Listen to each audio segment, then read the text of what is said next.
Hello, listeners, and welcome to Beyond the Mirror. This isn't just another podcast, it's a deep dive into the world of beauty, wellness, and longevity. Now, we're here to discuss what beauty really means beyond just appearances. We'll also talk about wellness, the habits and practices that keep us healthy, full of energy, and we'll explore the topic of longevity, looking at the science and realities of living a long, fulfilling life. So sit back, relax, and join us as we go beyond the mirror. Welcome back, listeners. I am super excited to be hanging out with a good friend today. Hi. I'm here with my friend Carrie Londe, and her expertise is fashion. So we're going to talk about fashion and beauty and all those kinds of things. But we decided that it was very important that we also have martinis. We did. It's pretty important. Yeah. So we thought martinis would make the conversation a little more interesting. So I'm going to just give it a little shake, get us all set up. You guys can go pour your own so you can join us for this very special episode. Oh, here we go. Are you excited about this? I'm very excited. Fashion and martinis go very well together. I mean, what else is better in life? Nothing. Here, give me your glass. Thank you. Make sure we get an equal pour. I don't want to be a martini hog. That's okay. Thank you so much. All right, we've got our olives. Here we go. I mean, that is gorgeous. What is better than olives soaking in vodka? We like to call that dinner at my house. Just kidding. Here we go. Off to our podcast. I'm so excited. Podcast. Take a little sip. How'd we do? Oh, yeah. Divine. That's great. Okay. So hopefully you enjoyed that and you poured your own so you can really get into the conversation. So Carrie is the owner of a boutique in Chicago named Londo Mondo. And we're excited to talk about fall fashion for the upcoming season. And we're just going to set you up so you're ahead of the trends and you know what's coming. And it'll be super fun. We're going to keep it really light and have a great time doing it, aka martinis. But let me start by just introducing Carrie and asking you, how did you end up in the fashion industry? It's a good question, and thank you for having me on.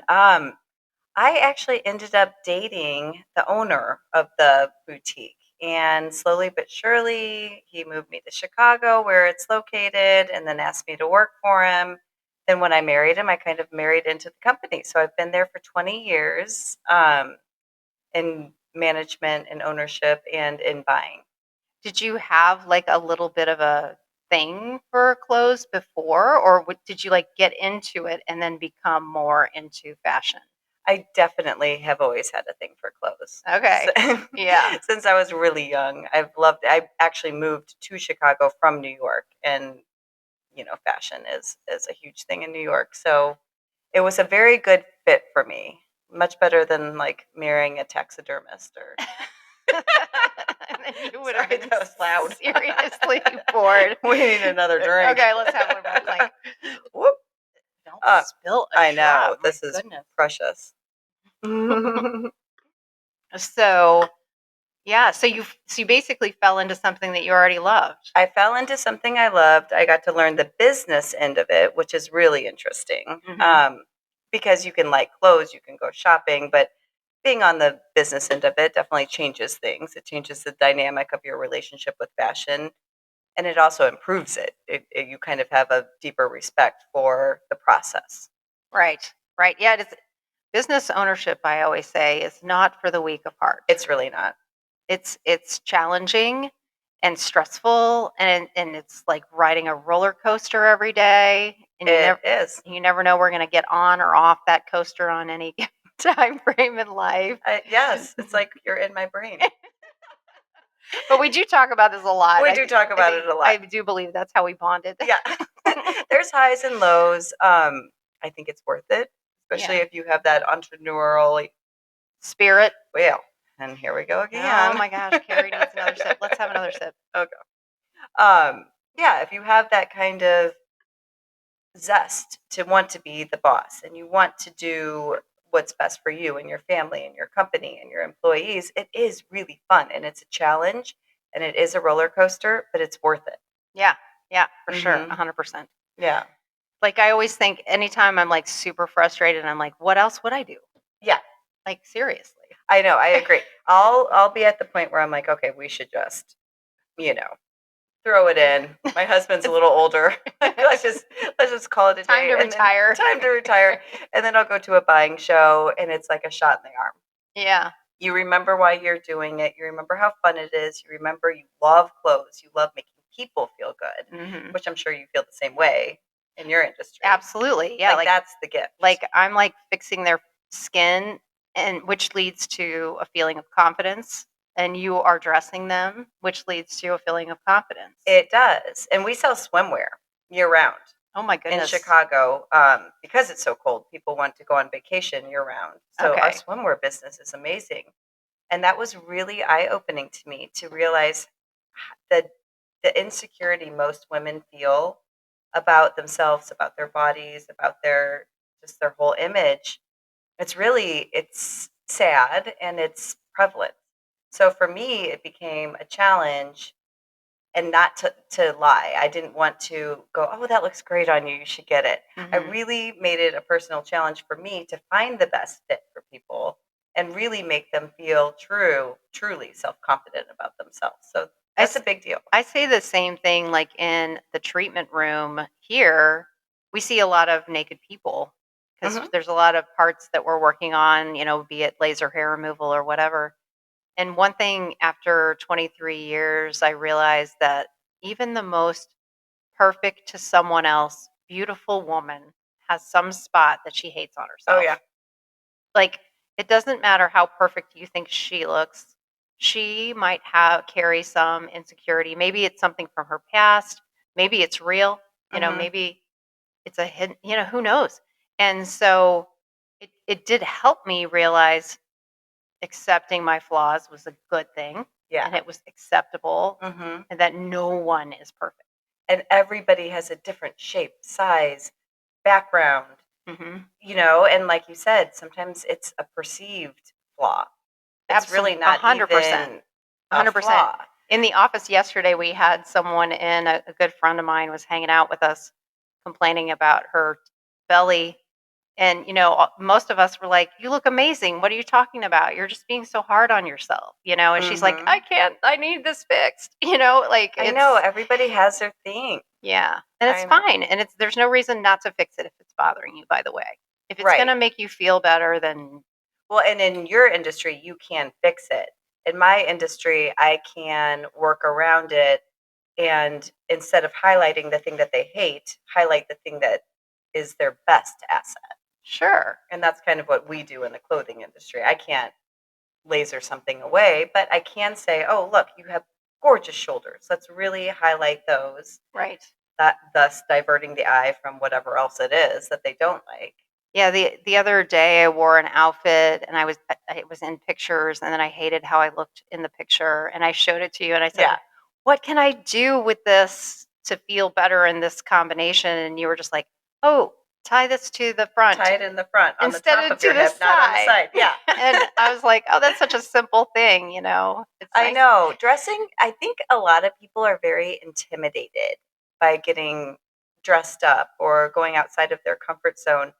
And really, if you look at it as something fun to do and something, if you kind of play with it, experiment with it, realize what looks best on your figure, it's actually a really fun thing to do. And it is good for your self-esteem in the end, once you figure it out.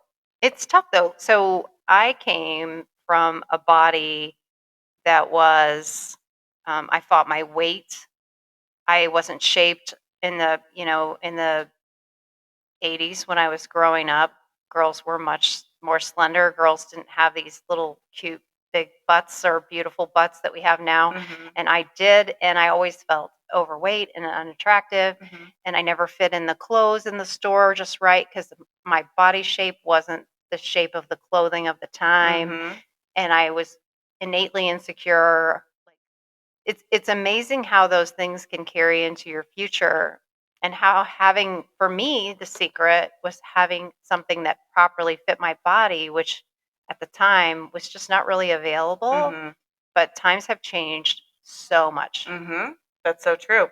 I know. I agree with you. I feel like everybody wishes that they could have that body for a certain time. Yeah. Like now these beautiful round tushies are in, and Yeah. 10 years ago it was like, what? And now I don't have it anymore. I know. It all changes. I had it in reverse. It's not fair. We need to be able to pick and choose the timeline of our of our figures. But to be honest with you, with dressing, it is more figuring out what works for you. Because like you said, times have changed. It is out there. Mm-hmm. You can find it. You just need to know what is your look. Mm-hmm. And it's not going to be picking up a fashion magazine and getting your inspiration from, can I say a brand name or something? Yeah. Okay. Vogue, or, that's unrealistic for Yeah. everybody. Nobody looks like those girls, and nobody can afford, or very few people can afford those things. So now with Pinterest and with social media, it's so much easier to find something that can give you inspiration based on your body type or your style. Yeah, there's a million TikTokers that have probably yeah. have a similar build that's probably talking about fashion for Mhm. you to find these days. Yeah, it's And so much easier now. It's so much more accessible. and then I think it's so interesting that like my daughter's generation are all about the recycled clothes Mhm. and the repurposed clothes and all that, and they'll go dig in a resale shop and find treasures. Oh, yeah. I have a daughter who does that too. It's so cool, Yeah. though. It is so cool, and it's actually quite good for the environment. Yeah. Youth, though, is a different thing when we're talking about fashion. They can pull more off than we can. Yeah. I think fashion gets hard when our bodies start changing. 100%. Well, no, I don't know. I mean, fashion, yours changed. I got actually easier to fit in age, and it is weird. But then the other thing that probably happened for me is I grew up very poor, Mhm. and it was hard to like. One thing that I learned is if I'm going to find something that will fit my body right, it's usually not the cheap item. I usually am not going to fit into the cheap item. Sorry, Matt. it just doesn't work. And if I bought a decent pair of quality jeans that might be a little more expensive, they're probably going to fit me. Mhm. And my daughter's in the same boat. So like it stinks when you're a 16-year-old and you don't have money. But quite frankly, little secret, I worked at the Buckle when I was 15 and 16, and I think it's still around, isn't it? I haven't heard of it. I think I saw a picture though of you once. It's in front of it. Old, like it was very cool at the time. So when I couldn't afford the things, I went and worked at a place where I got the discount and started, figuring out an innovative way to get my clothing the way I wanted it to be. And yeah, you can figure it. I mean, you took the time and you did figure it out. My mom grew up the same way, and she ended up working for a seamstress, and she would get the patterns, and she ended up sewing her own clothes, which is honestly why I think I have such a love of fashion, because I remember my mom talking about how her wardrobe, she didn't have the greatest, selection, but she made these kind of designer from the time knockoffs, and she could take 6 pieces and put them together in different ways to where they looked brand new every day. That's amazing. I know, and I actually carry that with me now. I try not to wear the exact same outfit too many times, but the trick is just to kind of mix it up and make it seem new. Right. Kind of like what you were saying, like if you're going to spend a lot of money on a blazer, then you need to figure out how to make it work and look new and fresh every time you wear it. Exactly. Yeah. So what are the cool upcoming, like what is coming? What are our fall trends? Yes, do tell. Okay. So this is actually fun because I think I would probably blame it on COVID. I feel like there haven't been that many, the wheel has not been reinvented with fashion. And, typically when you see fall fashion, it is browns, you're bringing out your burnt oranges, like your fall colors, kind of come out. I saw more, and this is in the Midwest. So if you're in California, Florida, the bright colors stay year round. But in Chicago, you really do start to see the fall things come through. This year in Chicago, where the show is, light blue prevailed. Oh my gosh, that's my signature I know. color. I knew you would like hearing that because actually so I love exciting. it too. We're so different, but we both love the light blue. It is exciting. And a lot of capris still, the shorter pants, the shorter trousers, a lot of suiting. Interesting. Women's suit. Yeah, I thought that was interesting too, because usually fashion will sort of mimic what's going on with the times. So I think it's interesting that suiting is big right now, and even three-piece suiting. So like a cropped pant, a vest, and a blazer. Really? Yeah. So I think that's saying something about, honestly, if I were to get a little deep, women's empowerment, women's place in the workforce, our strength. Yes. So That is deep. I was actually talking to one of our other guests recently about the fact that the world is shifting in the favor of women. Mm-hmm. That our kids' age group, the boys are doing worse than the girls. Mm-hmm. The girls have really, and I'm sure it's like just the changes in the way the world has been working and more moms working and all the things. But girls are ruling the world right now. They're outperforming boys in college. They're outperforming men in jobs for their age group. I mean, still at our age, there's still more men than women, but that is really, really shifting. Yeah, and the pay gap is definitely getting closer. It's literally, yep. I would imagine by the time our children are grown that honestly, it's possible at the change we're at that women will make more than men. I mean, that would be cool. Mm-hmm. So it's interesting you bring up that women empowerment because that is the direction. It's totally happening for 100%. So now when you talk about that, is it a monotone outfit or is it a multicolored suit? Like, is the vest going to match everything or what's the look? All of the above. I mean, I saw everything from really fun, almost like crazy sequined suits. Oh, really? That would be, like more of an occasion, not necessarily to work. Or then just a typical herringbone, beautiful classic. So kind of across the board. I will say the one thing that I have not bought into yet, although we will have it at the store, are the barrel jeans. Do you know what those are? I have no idea what that is. Think of a clown who is at a rodeo or something and just has huge jeans on that are a little too short and they're like barely. And they're like too big for your waist. Yeah. Well, some of them they fit in the waist. They just kind of make the shape of a barrel on your leg. Okay. They're not flattering. That would be a absolutely terrible jean for me. I know. However, my daughter would look great in that. Yeah. So like you just don't know. You just don't know. And it's hard to, we are still bringing them in. It's hard to poo-poo something because I poo-pooed the jean skirt and that is huge right now. It's so funny. I know. Everything old is always new again. Everything old is always new. And after a while, the collective conscious, like everybody starts to accept it. And then you're like, oh, you don't have a jean skirt? You don't have barrel jeans? we were just talking to Mary Clark, who owns Mother Model modeling agency, about the runway.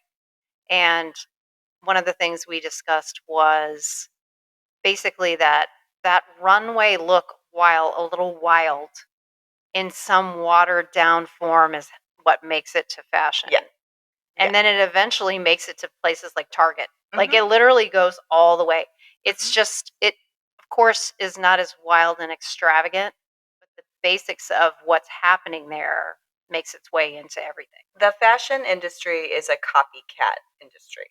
It starts at your really couture, high level, super expensive designers, and it makes its way down to like the boutique brands. And then eventually, like you said, like your Target. Target is Amazon. Oh my goodness, Amazon. I mean, I love Amazon. It's so funny. It is funny. I think Speaking of Amazon, I mean, I think it's awesome that fashion is now accessible. Amen. Yeah. Because again, that was a struggle for me. It's a money thing. Mhm. And it's also, I don't know, it almost kept, I know personally, I didn't have the money to buy the clothes I wanted as my classmates did. And I felt a little insecure about that. Kids don't have to feel like that now. No, they can find it somewhere. Yeah. The style. They can find it. And it might not have the brand on it. And the buttons might be lighter weight But I also don't think that the younger kids care as much. Mm-hmm. I mean, don't get me wrong. Name brands are still important. I'm not saying that they're not. I'm just saying it's just not like the end of the world. Mhm. Like I remember it being the end of the world if you didn't have limited whatever brand Yeah. of jeans. Like I sold those jeans. Like, Mhm. it was Pepe jeans when I was Or do you remember Esprit was like, Oh yeah. So yeah. like the It brand was sought and the knockoff was never good enough. right. And now I don't think, I mean, I'm sure it exists somewhat, but it's just better. I agree, which is why they don't care going thrifting and Yeah. I know, it's funny. I do tell people though, I do closets on the side and we edit, we make outfits, we get rid of certain things and I give advice. And I do think that there are certain things, especially now at our age, I'm not talking about teenagers, that you should spend some money on. If you know you're going to have it for 15 years, a nice pair of leather boots that you get resold every, couple years, a nice blazer. There are things that you should maybe, if you can, Staples. splurge on. Yeah, because they're really well made and they're well lined and you're going to take care of them and you're going to have them. But then you can pepper in the Amazons and the Targets and look fabulous. You're talking to a girl who likes really expensive shoes, but I keep them forever. Yeah. Like I literally wait for them to come back. Me too. Or I'll wear them. But I would much rather have a well-made pair of shoes. And maybe it's because I'm not sitting for my job. I'm walking, I'm running, I'm leaning, I'm standing, I'm bending over people. Like I have to have something that feels good on my foot. And Supports. Unfortunately, generally speaking, a cheaper shoe is not going to cut it for my poor little feet. But working feet. But the exchange is like I haven't bought hardly any shoes. Tell me what's coming out with shoes. Do you remember? I mean, I would say right now, boots of any length. Okay. Yeah, it's really easy. Okay. There have been years in the past where you're like, oh, riding boot, get rid of them. Or over the knee boot, get rid of them. Right now, everything is in, from the booty to the over the knee. Heels are kind of in, strange heels, like oddly shaped heels. I shouldn't have said oddly, but just something not a typical heel. Not a typical heel, like an unusual shape is kind of in. I love my boots to be classic. I don't want to throw them away. So same. So funniest story ever. Jennifer Coppolo and I went shopping for whatever, and we were like looking at boots, and I saw these boots, and she's like, "You should get them. They look great on you." And I'm like, "Well, I already have black boots." And she's like, "You're kidding me, right?" Like, I have a section in my closet that's only black boots. She was like, "You have to be joking." I'm like, "But I have a pair, and they fit me. They look nice." Did you buy them? I did. Thank goodness. Okay. We should probably not go shopping together. I should have started the conversation with the fact that I hate shopping. I hate it. I hate trying on clothes. I don't know anything about fashion. The only way I know and learn things at this point is I do have a boutique here in town, and there is a gal there who's gotten to know my shape, my style, and she'll just be like, "Oh, I have a couple outfits that will probably look great on you," and I will just roll in there for 15 minutes and put them on, and that's it. And you get the yeah, exactly. I mean, that's what we try to do at our store. Yeah. I mean, for someone that isn't in the know, is not trendy. Actually, I'm not even sure how much I like to feel good in my clothes, but I don't know how much I care about how on trend I am. Good. I've gotten better in the last maybe since maybe about 8 years. I started to care a little bit about being somewhat in style, but still not excessively. Mm-hmm. Well, there's a fine line, in my opinion, between looking fashionable and being a fashion victim. And just because a certain style is in girl jeans, it doesn't mean you need to go out and wear them. Sure. You know, you find a version maybe of them, something close to it. And you really should only be wearing what looks good on you and what makes you feel good. Yeah. You know, just because something is on style or trendy does not mean you need to have it. Okay, so I definitely have never been like that. Good. Because I can't stand, well, I'm very tactile, so I can't stand uncomfortable clothes. Right. Anything cutting into me. You don't like tight. I don't like things on my neck. I don't like itchy materials. Like, so I'm really kind of a pain. But I know what I like. I know what I like. Well, I think that's important. I do think you just need to know what looks good on you. You need to know what you like and what makes you feel good about yourself. Yeah, anything else is just falling victim to the magazines and the supermodels and things that aren't really real. Right. The Instagram. And it's just silly because it's not real life. It's not actually what's going to make you feel better about getting up and getting dressed. If you get, okay, for instance, the bell bottoms or like the wide leg were out for such a long time. Mm-hmm. I'm not trying to be whatever. They look good on me. I never got rid of mine and I kept on wearing them. And I don't care that I own a store and that they were out of style. I wore them because I liked them. They made me feel good. I got compliments and now they're back in style. So I'm glad I kept them. So I, on the opposing side, look much better in a tight leg jean that with a narrow ankle for my shape, because it gives me a shape.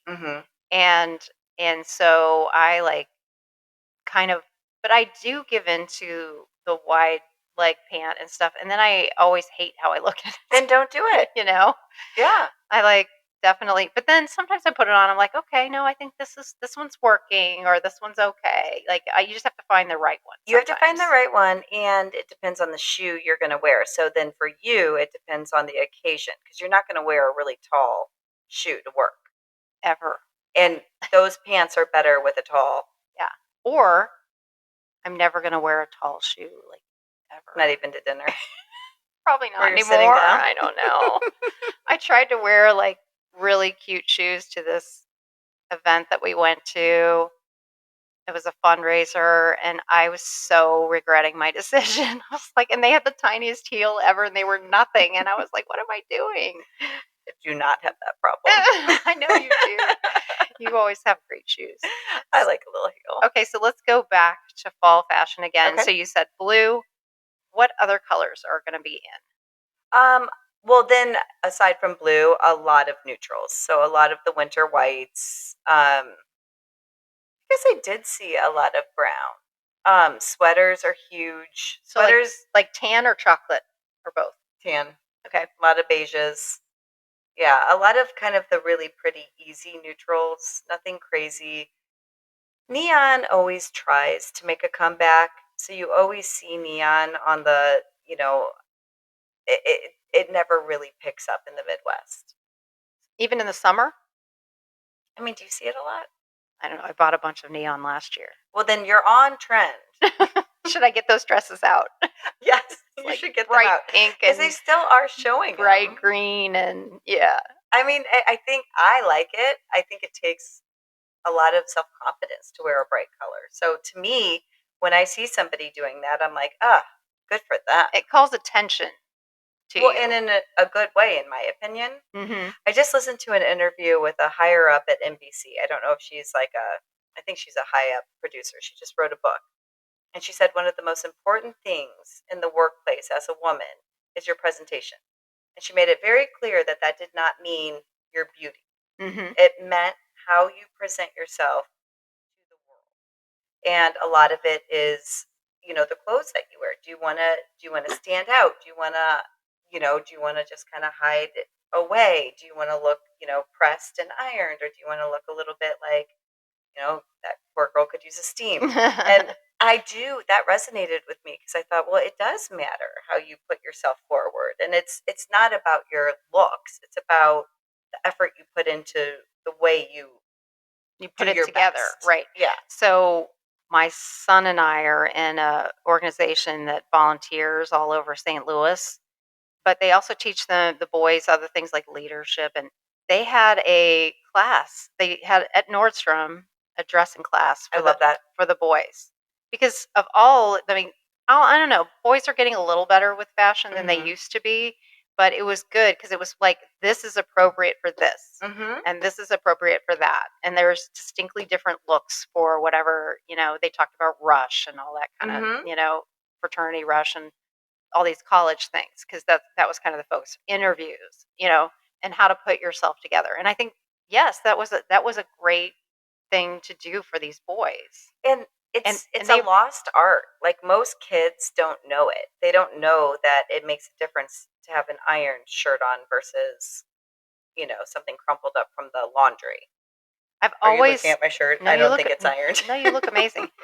The I taught my kids very early to do their own laundry and to iron and all that, but Liz got me a steamer, Oh, which was life life changing. changing. Yeah. And now James can just whip, he can Mhm. make anything look pressed in in a minute and a half. It's amazing. It takes is. longer to turn on the machine than to like steam something. I love my steamer. Yeah, so that was like a whoa moment. Like who knew? I know. Like, Who knew? 'cause I he have kept friends saying, who I carry them hate with getting them. my ironing board out. I hate my ironing board. Like it was such a hassle. She's like, why aren't you steaming things? I know steaming is such an easier option, and you can get the little portable one, bring them with you on vacation. Yeah. Yeah. And it was like, it's not expensive even. Mm-mm.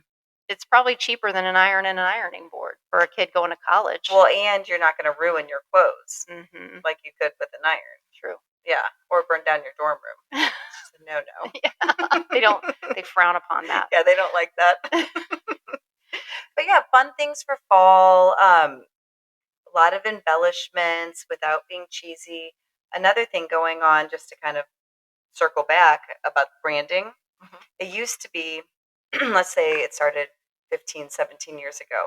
If you didn't have the right brand of jeans, it was kind of like, ew, like a fashion faux pas. Right. Everybody and their brother now has a brand of nice jeans with 4-way stretch. So they call that premium denim when it has a 4-way stretch. Everybody makes them. So you do not need to spend $300. Well, amen to that as well. I know.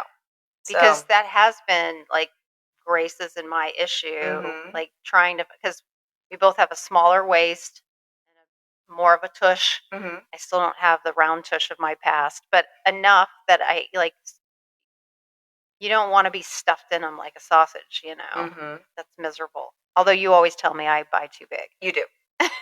That's a different podcast. It's a comfort. We need to get you on a couch and just have a deep conversation about it. We need my sister, the psychiatrist. Yeah, because that definitely comes from a past of fighting my weight. Yeah, 100%. Yeah, you are so afraid of wearing your clothes. What if it touches me? I know. It would be terrible. You have such a cute figure. We're going to work on you. Okay. Yeah, we'll get There's through. hope. There's hope for me. There is. Which means there's hope for everybody else too. Yes. Yeah, I would say have fun with it. Just experiment. And with Amazon, I don't condone this, but if you don't like it, you can take it back. Or even if Amazon's not your thing, go to Nordstrom's. If it doesn't work, take it back, but try to push yourself outside your comfort zone. Try on different styles that maybe you think don't work, but they might. No, that's the thing about when I'm shopping in a boutique, she does push me into things. Like she'll say, what do you think of this, this, and this? And I'll be like, oh, I don't like any of them. She's like, just put them on. Usually at least one of them I love. Right. Like, I'm like, oh, silly me. Like, well, it's the same thing. So when you have your clients, they don't necessarily book a specific facial. They come to you and they say, what do I need? True. And it should be the same way with retail. If you trust the person who you're working with, they should be able to say, listen, you need to try this. Right. Even if you hate it on the hanger. Well, and I mean, boutiques aren't the cheapest, but they are a good place for you to go experiment with styles. And, you can still get an outfit or whatever, but maybe you then kind of model elsewhere. If it's out of your budget, then you take those styles that did work for you and find a way to affordably purchase them. Sure. Or you could just go to the boutiques. No, I'm definitely a boutique lover, but no, I understand. There's just times so when it's accessible for everybody, and Yep. But I do think if you do find you found that boutique, you found your people who know your body, and trusting them and getting outside your comfort zone, it's so helpful. Yeah. And it's fun. So, in like kind of as we start to wrap things up, is there a trend other than the barrel jeans that you're like, eh? I tend to embrace most trends. That doesn't mean I buy into them. But no, not off the top of my head. I mean, Yeah. I like that 3-piece suiting. It's not for everybody. I happen to think it's very like chic. You would look great in that. Well, you'll see. Because you're very tall and Thank you. I will definitely be bringing some pieces home with me. Yeah, there's nothing I hated. Okay. Yeah. That's good. Because sometimes when I see like the fashion releases in a particular season, I'm like, what is happening here? I'm like, huh? I agree. I don't get this. Yeah, I agree. Which is what I thought about the jean skirt. Now I'm warming up to it. We'll see what I say about the barrel jeans. I don't know. Oh, and then actually shopping online. So like you guys have an online store. So how do you best suggest someone that's like almost exclusively shopping online to make sure that they're finding fits that work for them? So we are really lucky. Our manager and buyer, Donna, will actually try on the new clothes, and she'll show them off in the window too. And it's a really good way to kind of get an idea in your head, like, oh, is this working? Or would this maybe work for me? And because we're a boutique, anybody can call in and just ask to speak to one of our stylists. They're all awesome. And say, I am top heavy, or I'm body heavy, or I'm shaped like this, shaped like that. They will be honest. Awesome. Yeah. That's fabulous. Yeah, they will be honest. And we have a return policy. So yeah. If it doesn't work, you can take it back. You'll be okay. Yeah. It is hard to buy online though. Yes. That was one of the post-COVID things that I was like, I've been kind of sad about because I've never been actually a very good online shopper. I think it's going to look good on me, or I think the color is going to work for me, and it doesn't. And then I'm super frustrated. I hate the process of returning things. It just feels like a terrible hassle, and it all makes me just kind of crazy. So, yeah, I like definitely have not been a good online shopper, and so after COVID, when it kind of seemed like it was getting away from the in-person shopping, I was like, oh, but I still do. It is still the way I buy. It makes me feel more confident and better prepared and all of that than online purchasing. I mean, don't get me wrong, I'll buy something off of Amazon, or I'll occasionally I do like shoes sometimes online.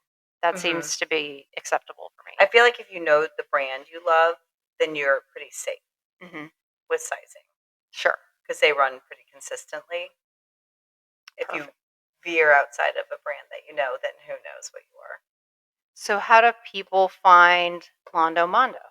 LondoMondo.com. And then we're in Chicago. We are actually moving in September to the 900 North Michigan building. We're going to be on the 3rd floor. It's actually very exciting. We're across from Lululemon. So is that like in a shopping area? So they call it a mall, but it's not the mall that we think of. That we grew up with? Right. No, not at all. It's actually very high-end and beautiful and quiet with music, and it's a lot of fun. So a mall meaning a place where a lot of different stores are housed. Okay.